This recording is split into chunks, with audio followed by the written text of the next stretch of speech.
ನಮಸ್ಕಾರ ವೀಕ್ಷಕರೇ. ಕಳೆದ 2 ದಿನಗಳಲ್ಲಿ ಸೋಷಿಯಲ್ ಮೀಡಿಯಾದಲ್ಲಿ ಒಂದು ವಿಚಾರ ತುಂಬಾ ವೈರಲ್ ಆಗ್ತಾ ಇದೆ. ಅದೇನು ಅಂದ್ರೆ ಹಲವು ದೇಶಗಳಲ್ಲಿ ನಾಯಕರ ಬದಲಾವಣೆ ಆಗಿದೆ. ಒಂದೆರಡು ಬಾರಿ ಅಲ್ಲ, ಸಾಕಷ್ಟು ಸಲ ಬದಲಾವಣೆಗಳು ಆಗಿವೆ. ಆದ್ರೆ ಭಾರತದಂತ ದೇಶದಲ್ಲಿ ಮೋದಿ ಮಾತ್ರ ಅಚಲವಾಗಿದ್ದಾರೆ. ಇದು ಭಾರತದಲ್ಲಿ ಜನರ ಮೈಂಡ್ ಸೆಟ್ ಹೇಗಿದೆ ಅನ್ನೋದನ್ನ ತೋರಿಸ್ತಾ ಇದೆ ಅನ್ನೋ ರೀತಿಯ ಪೋಸ್ಟ್ಗಳು ವೈರಲ್ ಆಗ್ತಾ ಇದೆ. ಇದು ಈಗ ಚರ್ಚೆಗೆ ದಾರಿ ಮಾಡಿಕೊಟ್ಟಿದೆ. ಯಾಕೆ ಹೀಗೆ? ಇದು ತಪ್ಪಾ ಇಲ್ವಾ, ಸರಿನಾ?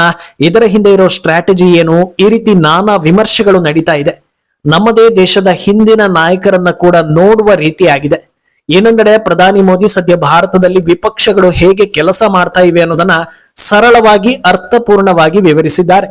ಇದನ್ನ ಕೇಳಿದ್ಮೇಲೆ ಯಾಕೆ ಬಿಜೆಪಿ ಕೇಂದ್ರದಲ್ಲಿ ಗಟ್ಟಿಯಾಗಿದೆ ಅನ್ನೋದು ಅರ್ಥ ಆಗುತ್ತೆ. ಇದೆಲ್ಲವನ್ನ ಒನ್ ಬೈ ಒನ್ ವಿವರಿಸ್ತಾ ಹೋಗ್ತೀವಿ. ಈ ವಿಡಿಯೋವನ್ನ ತಪ್ಪದೆ ಕೊನೆ ತನಕ ನೋಡಿ. ಅದಕ್ಕೂ ಮುನ್ನ ಮೀಡಿಯಾ ಮಾನ್ಸ್ಟರ್ ಚಾನಲ್ ಅನ್ನ ತಪ್ಪದೆ ಸಬ್ಸ್ಕ್ರೈಬ್ ಮಾಡಿ.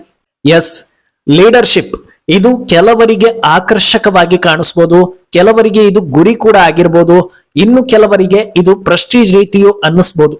ಆದ್ರೆ ನಾಯಕತ್ವ ಅನ್ನೋದಕ್ಕೆ ದೊಡ್ಡ ಅರ್ಥ ಇದೆ. ಜನರು ಬೆಂಬಲ ಕೊಟ್ಟರು, ನನಗೇ ಸಿಕ್ಕಿಬಿಡ್ತು, ನಾನೀಗ ನಾಯಕ ಅನ್ನೋ ಹೆಗ್ಗಳಿಕೆಗೂ ಆ ಕುರ್ಚಿಯಲ್ಲಿ ನಾನು ಕೂರೋದಕ್ಕೆ ಎಷ್ಟು ಅರ್ಹ ಅನ್ನೋ ಆತ್ಮ ವಿಮರ್ಶೆಗೂ ಅಜಗಜಾಂತರ ವ್ಯತ್ಯಾಸ ಇದೆ.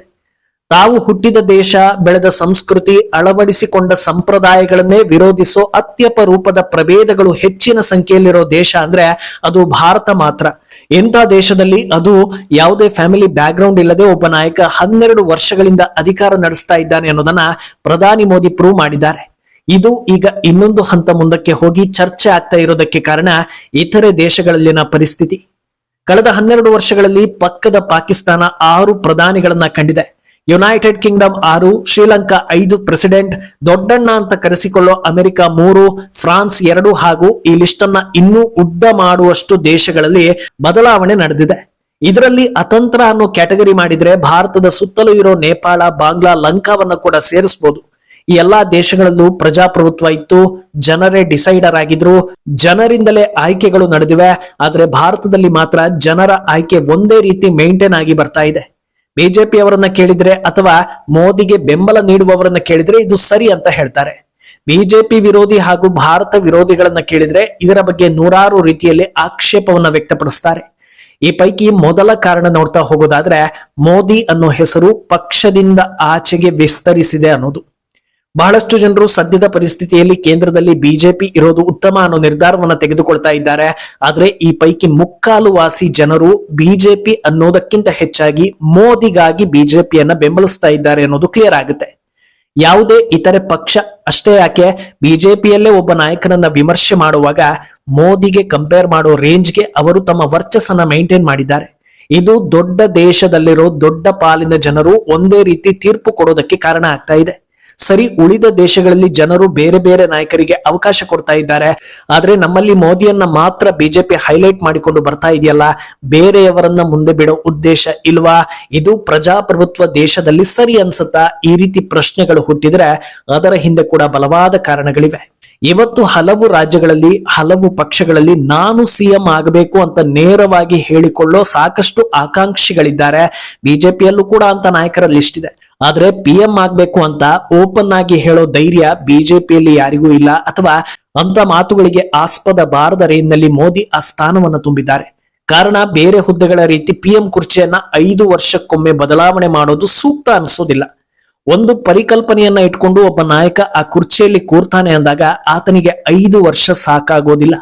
ಮೊದಲಿಗೆ ಹಳೆಯದನ್ನ ರಿಪೇರಿ ಮಾಡೋದಕ್ಕೆ ಒಂದಷ್ಟು ಸಮಯ ಹಿಡಿಯುತ್ತೆ, ಹೊಸತನವನ್ನ ಪರಿಚಯಿಸೋದಕ್ಕೆ ಒಂದಷ್ಟು ಸಮಯ ಹಿಡಿಯುತ್ತೆ, ಜನರನ್ನ ಅರ್ಥ ಮಾಡ್ಕೊಳ್ಳೋದಕ್ಕೆ ಹಾಗೂ ತಾವು ಮಾಡೋ ಕೆಲಸಗಳು, ಜನರ ಅನಿಸಿಕೆಗಳು ಎರಡೂ ಒಂದೇ ದಾರಿಯಲ್ಲಿ ಸೇರೋದಕ್ಕೆ ಸಮಯ ಹಿಡಿಯುತ್ತೆ.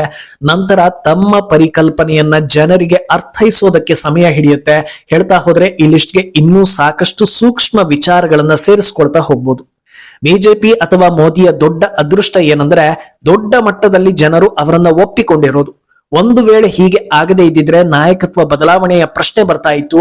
ಆ ರೀತಿ ಒಂದು ಚರ್ಚೆ ಶುರುವಾದ್ರೂ ಇದೇ ಹೊತ್ತಲ್ಲಿ ಇನ್ನಿತರ ಬೆಳವಣಿಗೆ ನಡೆಸೋದಕ್ಕೆ ಒಂದು ಸ್ಪೇಸ್ ಕ್ರಿಯೇಟ್ ಆಗುತ್ತೆ. ಒಂದಷ್ಟು ಜನರು ಒಬ್ಬ ನಾಯಕನ ಬೆನ್ನಿಗೆ, ಇನ್ನೊಂದಷ್ಟು ಜನರು ಇನ್ನೊಬ್ಬನ ಕಡೆಗೆ, ಹೀಗೆ ಜನರಲ್ಲಿ ವಿಭಿನ್ನ ಅಭಿಪ್ರಾಯಗಳು ಬಂದಾಗ ವೋಟ್ ಡಿವೈಡ್ ಆಗುತ್ತೆ. ಇದು ಅಧಿಕಾರಕ್ಕೆ ಕೊಡಲಿ ಪೆಟ್ಟು ಕೊಡುತ್ತೆ, ಅರಾಜಕತೆ ಸೃಷ್ಟಿ ಮಾಡುತ್ತೆ, ಅತಂತ್ರ ಫಲಿತಾಂಶಕ್ಕೆ ದಾರಿ ಮಾಡಿಕೊಡುತ್ತೆ. ಮಾಡಿದ್ದೆಲ್ಲವೂ ವ್ಯರ್ಥವಾಯಿತು ಅನ್ನೋ ಸನ್ನಿವೇಶ ಸೃಷ್ಟಿಸೋ ತನಕ ಇದರ ನೆಗೆಟಿವ್ ಇಂಪ್ಯಾಕ್ಟ್ ಆಗ್ತಾ ಹೋಗುತ್ತೆ. ಇದನ್ನ ಹೆಚ್ಚು ವಿವರಿಸದೆ 2 ವಾಕ್ಯಗಳಲ್ಲಿ ಹೇಳ್ತೀನಿ. ಅದನ್ನ ಕೇಳಿದ್ಮೇಲೆ ಬಹುಶಃ ನಿಮಗೂ ಒಂದು ಕ್ಲಾರಿಟಿ ಸಿಗ್ಬೋದು.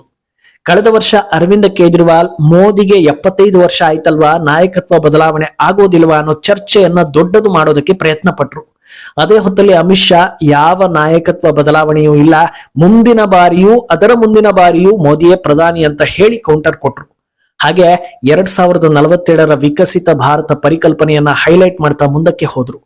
ಮೋದಿಯನ್ನ PM ಸ್ಥಾನದಲ್ಲಿ ಕಂಟಿನ್ಯೂ ಮಾಡ್ತಾ ಇರೋದರ ಹಿಂದೆ ಇರೋ ಇನ್ನೊಂದು ಪ್ರಮುಖ ಉದ್ದೇಶ ಅಂದ್ರೆ ಅದು ದೇಶ ಇಂಥದ್ದೇ ದಾರಿಯಲ್ಲಿ ನಡೀಬೇಕು ಅಥವಾ ನಡೀತಾ ಇದೆ ಅನ್ನೋದನ್ನ ಜನರ ತಲೆಯಲ್ಲಿ ಕೂರಿಸೋದಕ್ಕೆ ಒಬ್ಬ ಪ್ರಬಲ ನಾಯಕ ಬೇಕು.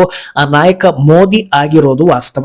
ಇವತ್ತು ಮೋದಿ ಅನ್ನೋ ಹೆಸರು ಕೇಳಿದ್ರೆ ಜನರು ಅವರ ಅಪ್ಪ ಅಜ್ಜ PM ಆಗಿದ್ರು, ಆದ್ರಿಂದ ಇವರು ಕೂಡ PM ಆಗಿದ್ದಾರೆ ಅನ್ನೋದನ್ನ ಹೇಳೋ ರೀತಿ ಪರಿಸ್ಥಿತಿ ಇಲ್ಲ. ಬದಲಾಗಿ ದೇಶವನ್ನ ಚೆನ್ನಾಗಿ ಮುನ್ನಡೆಸ್ತಾ ಇದ್ದಾರೆ ಅನ್ನೋ ಅಭಿಪ್ರಾಯ 90% ಜನರ ಬಾಯಲ್ಲಿ ಬರುತ್ತೆ. ಈ ದೇಶ ಅನ್ನೋ ಪದ ಮೋದಿ ಹೆಸರಿನ ಜೊತೆ ಬರ್ತಾ ಇರೋದೇ ದೊಡ್ಡ ಅಡ್ವಾಂಟೇಜ್.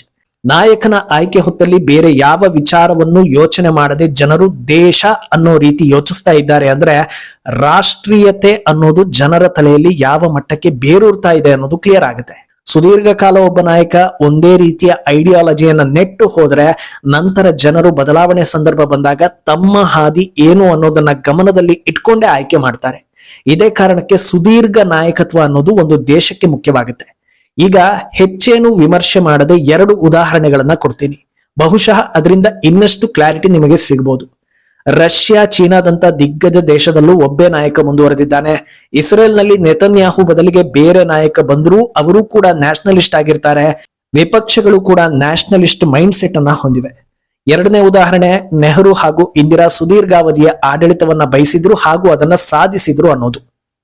ಇನ್ನು ಇದೇ ಹೊತ್ತಲ್ಲಿ ಮೋದಿ ಹೇಳಿರೋ ಒಂದಷ್ಟು ವಿಚಾರಗಳು ಕೂಡ ಯಾಕೆ ಅವರು 12 ವರ್ಷ ಅಧಿಕಾರದಲ್ಲಿ ಇರೋ ಹಾಗಾಯ್ತು ಅನ್ನೋದನ್ನ ಸ್ಪಷ್ಟ ಮಾಡ್ತಾ ಇದೆ. ಇವತ್ತು ವಿಪಕ್ಷಗಳು ಯಾವ ರೀತಿ ರಾಜಕೀಯ ಮಾಡ್ತಾ ಇವೆ ಅಂದ್ರೆ 24x7 ವಿದ್ಯುತ್ ಬೇಕು ಅಂತ ಆಗ್ರಹ ಮಾಡ್ತಾರೆ, ಆದ್ರೆ ಸೋಲಾರ್, ಡ್ಯಾಮ್, ನ್ಯೂಕ್ಲಿಯರ್ ಎನರ್ಜಿಯನ್ನ ಅಪೋಸ್ ಮಾಡ್ತಾರೆ. ಅತ್ಯಮೂಲ್ಯ ಖನಿಜಗಳನ್ನ ಸದ್ಬಳಕೆ ಮಾಡ್ಕೊಳ್ಬೇಕು ಅಂತ ಪಾಠ ಮಾಡ್ತಾರೆ, ಆದ್ರೆ ಮೈನಿಂಗ್ ಮಾಡೋದಕ್ಕೆ ಹೋದ್ರೆ ಪ್ರೊಟೆಸ್ಟ್ ಮಾಡಿ ಅಡ್ಡಗಾಲು ಹಾಕ್ತಾರೆ. ಇವರೆಲ್ಲರಿಗೂ ಹಣ್ಣುಗಳು ಬೇಕು, ಆದ್ರೆ ಗಿಡ ನೆಡೋದಕ್ಕೆ ಮಾತ್ರ ಯಾರು ರೆಡಿ ಇಲ್ಲ, ಬೇರೆಯವರಿಗೂ ಬಿಡ್ತಾ ಇಲ್ಲ. ಇದಕ್ಕೆ ಇನ್ನೂ ಸ್ಪಷ್ಟ ಉದಾಹರಣೆ ಅಂದ್ರೆ ಸಮಾನತೆಗೆ ನಾವೇ ಬ್ರಾಂಡ್ ಅಂಬಾಸಿಡರ್ ಅಂತ ಹೇಳುವವರೇ UCCಗೆ ಅಡ್ಡಗಾಲು ಹಾಕ್ತಾ ಇರೋದು. ಮಹಿಳೆ ಸುರಕ್ಷತೆ ನಮ್ಮಿಂದಲೇ ಸಾಧ್ಯ ಅಂತ ಹೇಳುವವರೇ ಮಹಿಳಾ ಮೀಸಲಾತಿಗೆ ಅಡ್ಡಗಾಲು ಹಾಕ್ತಿರೋದು.